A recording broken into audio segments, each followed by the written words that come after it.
नमस्कार दोस्तों। दुनिया में चल रहे अमेरिका और ईरान की टेंशन्स अब एक नए मोड़ पर पहुंच गई है, क्योंकि अब रसिया ने भी इस सिचुएशन पर अपने रिएक्शंस दे दिए हैं। और रसिया का रिएक्शन काफ़ी स्ट्रांग माना जा रहा है। सबसे बड़ा सवाल, रसिया ने क्या कहा। रिपोर्ट्स के मुताबिक रसिया ने अमेरिका को वार्निंग दी है कि इस सिचुएशन को और एस्केलेट ना करे। रसिया ने कहा है कि मिलिट्री एक्शन से प्रॉब्लम सॉल्व नहीं होगा, बल्कि टेंशन्स और बढ़ेगा। अब सवाल ये भी है कि रसिया को इसमें इंटरेस्ट आखिर क्यों आ रहा है।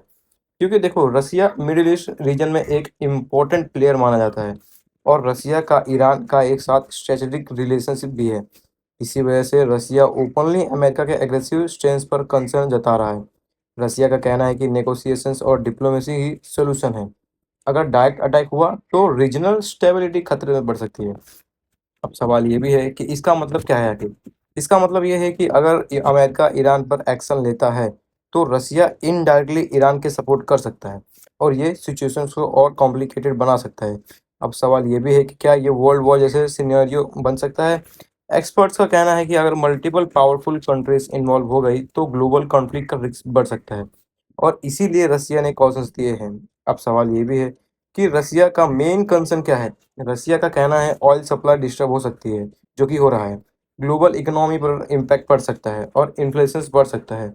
रसिया ने यह भी कहा है कि मिलिट्री प्रेशर की जगह टॉक्स होनी चाहिए, बातचीत होनी चाहिए, वरना सिचुएशंस कंट्रोल से बाहर जा सकता है। अब सवाल ये भी है कि अमेरिका का क्या स्टैंस है। अमेरिका का कहना है कि सिक्योरिटी कंसर्न्स की वजह से स्ट्रॉन्ग एक्शन ज़रूरी है, लेकिन रसिया का कहना है कि फोर्स यूज़ करना से वॉर और बढ़ेगा। यानी दोनों कंट्रीज के स्टैंस अलग-अलग हैं, और इसी वजह से ग्लोबल टेंशन्स बढ़ रहा है।